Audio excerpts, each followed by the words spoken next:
Doctor BR Ambedkar ಅವರ 70ನೇ ಪರಿನಿರ್ಣಯ ದಿನವನ್ನು ಆಚರಣೆ ಮಾಡ್ತಾ ಇದ್ದೀವಿ. ಅದೇ ರೀತಿಯಾಗಿ KGF ವಕೀಲರ ಸಂಘದ ವತಿಯಿಂದ ಈ ದಿನ ಭಾರತ ರತ್ನ ಡಾಕ್ಟರ್ BR ಅಂಬೇಡ್ಕರ್ ಅವರ ಪುತ್ಥಳಿಗೆ ಮಾಲಾರ್ಪಣೆ ಮಾಡಿ ಈ ಒಂದು ಸಂದರ್ಭದಲ್ಲಿ ನಾವು ಅವರ ಒಂದು ಪರಿನಿರ್ಣಯ ದಿನವನ್ನು ಆಚರಣೆ ಮಾಡ್ತಾ ಇದ್ದೀವಿ.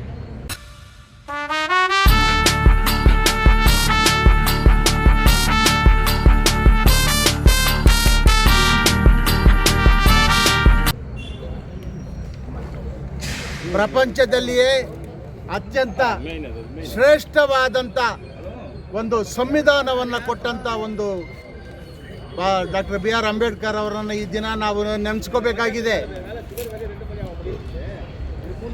ಪ್ರಪಂಚದ ಎಲ್ಲ ದೇಶಗಳಲ್ಲೂ ಸಹ ಅವರವರ ಒಂದು ಸಂವಿಧಾನ ಇದೆ. ಆದರೆ ದೇಶದಲ್ಲಿರ್ತಕ್ಕಂಥ ಎಲ್ಲ ಸಂವಿಧಾನಗಳನ್ನು ನಾವು ಕಂಪೇರ್ ಮಾಡಿದಾಗ ನಮ್ಮ ದೇಶದ ಸಂವಿಧಾನ ಅತ್ಯಂತ ಶ್ರೇಷ್ಠವಾದದ್ದು.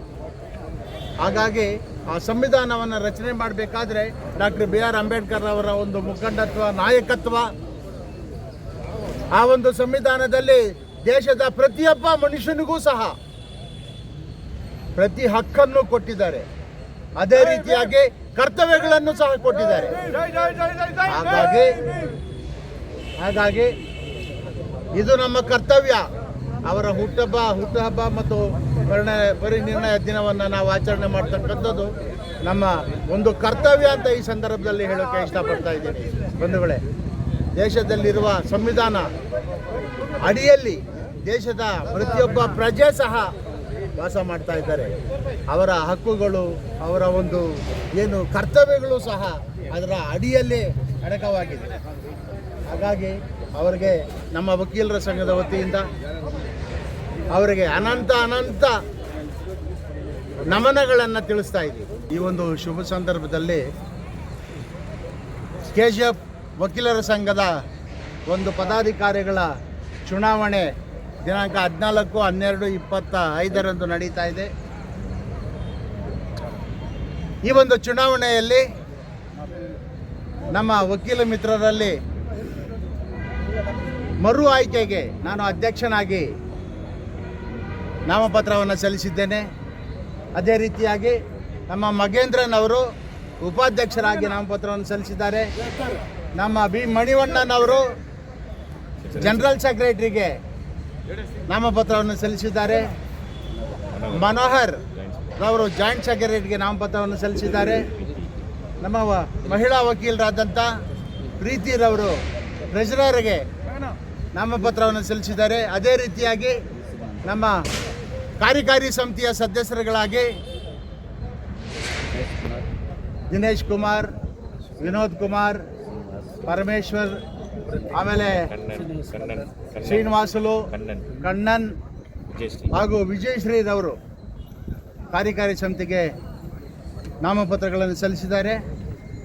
ಇದುವರೆಗೂ ನಮ್ಮ ಅವಧಿಯಲ್ಲಿ ಪ್ರತಿ ವಕೀಲರ ಕಷ್ಟ ಸುಖಗಳಿಗೆ ನಾವು ಸ್ಪಂದಿಸಿದ್ದೀವಿ. ಹಲವಾರು ನ್ಯಾಯಾಲಯದ ಮೊದಲನೇ ಕಟ್ಟಡವನ್ನು ನಮ್ಮ ಅವಧಿಯಲ್ಲಿ ಉದ್ಘಾಟನೆ ಮಾಡಿದ್ದೀವಿ. ಅದಕ್ಕೆ ಸುಪ್ರೀಂ ಕೋರ್ಟ್ ಜಸ್ಟಿಸ್ ಬಂದಿದ್ದರು, ಹೈಕೋರ್ಟ್ ಜಸ್ಟಿಸ್ಗಳೆಲ್ಲ ಬಂದಿದ್ದರು, ಬಾರ್ ಕೌನ್ಸಿಲ್ನ ಪ್ರತಿನಿಧಿಗಳೆಲ್ಲ ಬಂದು ಪಾಲ್ಗೊಂಡ್ರು.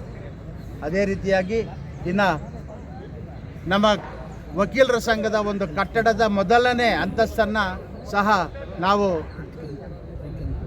ಅದನ್ನು ನಿರ್ಮಾಣ ಮಾಡೋದಕ್ಕೆ ಮುಂದಾಗಿದ್ದೀವಿ. ಅದರಲ್ಲಿ ನಮ್ಮ KGF ತಾಲೂಕಿನ ಜನಪ್ರಿಯ ಶಾಸಕರಾದಂಥ ರೂಪಕಲಾ ಶಶಿಧರ್ ಅವರ ಅನುದಾನದಲ್ಲಿ ನಮಗೆ ಆ ಅನುದಾನವನ್ನು ಕೊಡ್ತಾರೆ. ಅದನ್ನು ಫಸ್ಟ್ ಫ್ಲೋರನ್ನು ನಾವು ಮೊದಲನೇ ಅಂತಸ್ತನ ಕಟ್ಟಡವನ್ನು ನಾವು ನಿರ್ಮಾಣ ಮಾಡೋದಕ್ಕೆ ಅದು ಪ್ರಗತಿಯಲ್ಲಿದೆ ಅಂತೇಳಿ ತಪ್ಪಾಗ್ಲತ್ತು. ಅದೇ ರೀತಿಯಾಗಿ ನ್ಯಾಯಾಲಯಕ್ಕೆ ಕಕ್ಷಿದಾರರು ಹೆಣ್ಣುಮಕ್ಕಳು ಬರ್ತಾರೆ, ವಯಸ್ಸಾಗಿರ್ತಕ್ಕಂಥವ್ರು ಬರ್ತಾರೆ, ಮತ್ತು ವಿಶೇಷ ಚೇತನರು ಸಹ ಬರ್ತಾರೆ. ಅವ್ರಿಗೆಲ್ಲ ಸಹ ಅನುಕೂಲ ಆಗಬೇಕು ಅನ್ನೋ ಉದ್ದೇಶದಿಂದ ಮೊದಲನೇ ಅಂತಸ್ತಿಗೆ ಲಿಫ್ಟನ್ನು ಅಳವಡಿಕೆ ಮಾಡೋದಕ್ಕೆ ಅದು ಸಹ ಮಾನ್ಯ ಉಚ್ಚ ನ್ಯಾಯಾಲಯದಲ್ಲಿ, ಕರ್ನಾಟಕ ಉಚ್ಚ ನ್ಯಾಯಾಲಯದಲ್ಲಿ ಅದು ಸಹ ಪ್ರಗತಿಯಲ್ಲಿದೆ. ಮತ್ತು ಪ್ರತಿ ವಕೀಲರಿಗೂ ಸಹ ಯಾವುದೇ ಕಷ್ಟ ಬಂದರೂ ಸಹ ನಾವು ಅವರ ಕಷ್ಟ ಸುಖಗಳಿಗೆ ಸ್ಪಂದಿಸ್ತಾ ಇದ್ದೀವಿ ಅಂತ ಹೇಳಿದ್ರೆ ತಪ್ಪಾಗಲಾರ್ದು. ಅದೇ ರೀತಿಯಾಗಿ ನ್ಯಾಯಾಲಯದಲ್ಲಿ ಎಲ್ಲ ನ್ಯಾಯಾಧೀಶರು ನ್ಯಾಯಯುತವಾಗಿ ನ್ಯಾಯವನ್ನು ವಿತರಣೆ ಮಾಡ್ತಾ ಇದ್ದಾರೆ. ಹಾಗಾಗಿ ಮುಂದಿನ ದಿನಗಳಲ್ಲಿ ಒಳ್ಳೆ ವಕೀಲರ ಸಂಘದ ಆಡಳಿತವನ್ನು ನಾವು ನಡೆಸ್ಕೊಂಡು ಹೋಗ್ತೀವಿ ಅಂತ ಸಂದರ್ಭದಲ್ಲಿ ತಿಳಿಸ್ತಾ ಇದ್ದೀನಿ. ಮತ್ತು ಖಂಡಿತವಾಗಲೂ ಸಹ ನಮಗೆ ನಮ್ಮ ವಕೀಲ ಮಿತ್ರರು ನಮಗೆ ನಮ್ಮ ಒಂದು ಸಿಂಡಿಕೇಟ್ಗೆ ಆಶೀರ್ವಾದ ಮಾಡ್ತಾರೆ ಅಂತ ಈ ಸಂದರ್ಭದಲ್ಲಿ ಹೇಳೋಕ್ಕೆ ಇಷ್ಟಪಡ್ತಾ ಇದ್ದೀನಿ. ಜೈ ಹಿಂದ್, ಜೈ ಕರ್ನಾಟಕ.